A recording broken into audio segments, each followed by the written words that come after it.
Сіздерге көчөттү отургузуу үчүн субстратты даярдоо боюнча дагы бир видеону сунуштамакпыз.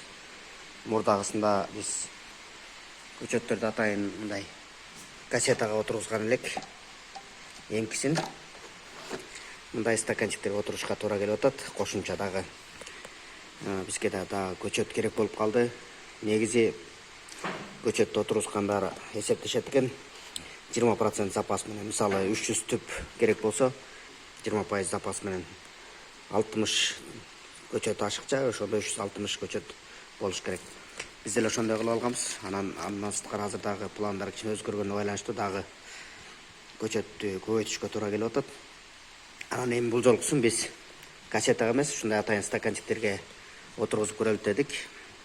Бул стаканчиктер ушундай формада болот экен, түбүндө кичине тешиктери бар экен. Биз азыр ушуга субстрат даярдап салмакпыз.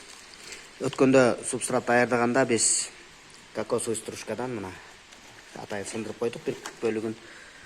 Мына корейский. Андан сырткары нейтральный торф жана биогумус, кумарлашкан биогумустан кошкон элек. Ошондо катнашы кокос стружка 10%, торф 20% жана биогумус 70% болгондо. Ошонун баарын даярдагандан кийин биз бир нерсени байкап калдык. Ал кассеталарга салгандан кийин салып, марганцовканын эритиндиси менен дезинфекция кылып коюп койгон элек. Эртеси карасак ныкталып калыптыр. Бул жолкусунда башкача катнашта кылган атабыз. Азыр биз даярдаганда ошол эле кокос стружканы 10% кылабыз. Биогумусту 40% кылабыз. Калган 50%ын торф кошмокчубуз. Ошондой кылып даярдап көрөлү деп атабыз. Анткени мурдагы тажрыйбадан көрүп калдык. Биогумус көбүрөөк болгондо ныгыраак болуп калат экен да. Ошон үчүн биз бул жолкусунда торфту көбөйткөнгө аракеттенебиз. Азыр ушундай болуп атат. Баардыгын даярдап алдык. Стаканчиктер турат. Стаканчиктерди көтөрүп жүрүш кыйын, ошон үчүн помидордун атайын яшигин алдык. Муну жууп тазалап дезинфекция кылып алдык. Мына азыр субстратты даярдаганга киришип атабыз. Кокосовый стружканы майдалап алдык, укалап. Эми бизге азыр жалпы жонунан ушундай чөйчөк менен 40 чөйчөк керек. Ошондо жанагындай соотношение менен карап көрсөк, мисалы 40тын 10% болгондо ошондо 4 чөйчөк кокосовый стружка болуш керек. 40% биогумус болгондо ал 16 чөйчөк керек. Анан калган 20 чөйчөк торф керек. Ошондо жалпы жонунан тактап келгенде 4 чөйчөк кокосовый стружка, 16 чөйчөк биогумус жана 20 чөйчөк торф керек болот. Азыр ошонун баарын салабыз. Мына жана айтылгандай жалпы 40 чөйчөк салынды мындай. Ошонун ичинен 20 чөйчөк торф болду. Биринчи кезекте көбүрөөгүн астына салып алдык.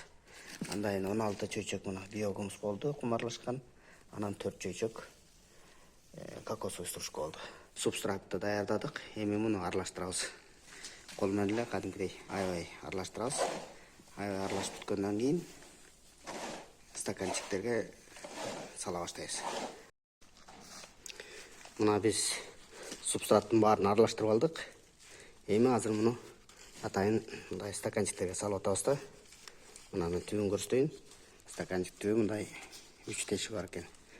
Негизинен астына майда таш салып койсоңор, мындай жалпак таштардан салып койсоңор жакшы болот дешти эле. Бирок биз таш жок эле салып атабыз. Биздин үмүтүбүз мындан куюлат болуш керек, бир аз бирок бул жерде кокосовый стружканын жанагы мындай чашчалары бар да. Ошолордон такалып калат деген үмүттөбүз. Анан биз салып түз эле помидордун яшигине салып атабыз да. Эмнеге дегенде помидордун яшигинин асты өзү да тор болуп атат. Анан жерден өтөрөк турат, буту бар да. Анан сугарганда дагы суу бул тешиктен агып кетет.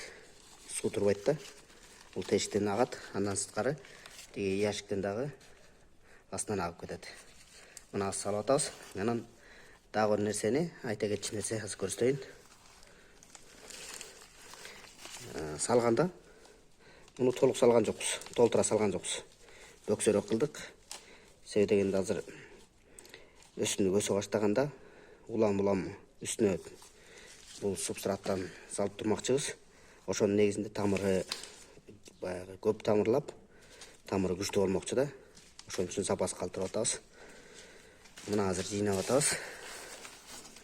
Азыр баарын салып бүткөндөн кийин дезинфекция кылабыз.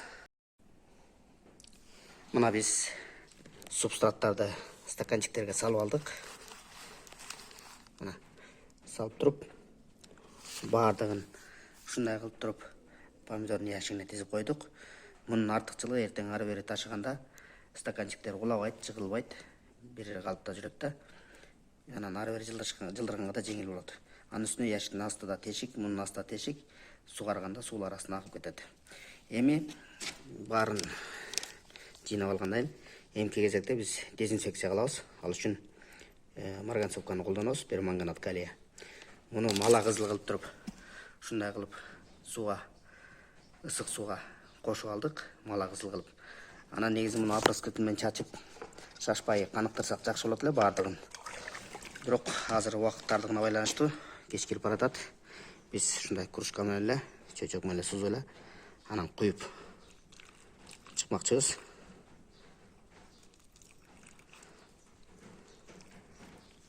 Мунун артыкчылыгы эртең кечен калтырып койсок, курамында карагандай зыяндуу вирустар же майда сөл жандар ошолордун баары өлөт дагы, дезинфекция болуп. Субстрат үрөндө отурусканда бул таза болот. Ушундай эле суу менен бул үрөндү сепкенден үстүн жаба турган субстраттын бөлүгүн дагы суу менен каныктырып жабабыз, сугарып. Эртең үрөндү сепкенден ушу үстүнө себелеп салмакчыбыз. Анан дагы бир айта кетчү нерсе, мурда айтылбай калыптыр. Бул субстратты даярдаганда биз кокос стружканы кошуп атабыз. Эгерде сиздер топурак өстүрө турган болсоңор, ошо күнөс гана турган жердеги топурактан кошулуш керек да курамыначы. Себеби дегенде, ошо өсүмдүк ошол топуракка баягы калыптанып калыш керек да алдын алачы. Анан негизи жалаң эле торфко өстүрүп жүрүшөт. Же биогумуска өстүрүп атышат, бирок биогумус нык болуп калат экен, жалаң торф болот, бирок анда азык зат аз болуп калат. Ошон үчүн биз теңме-тең кылганга аракеттендик. 10% жана кайталап кетейин. 10% кокосовый стружка, 40% биогумус жана 50% торф болду. Ушунун баарын аралаштырып, мына салып, азыр дезинфекция кылып калтырып коймокчубуз. Эртең менен дезинфекция болуп бүтөт. Жарым сутка тургандан кийин.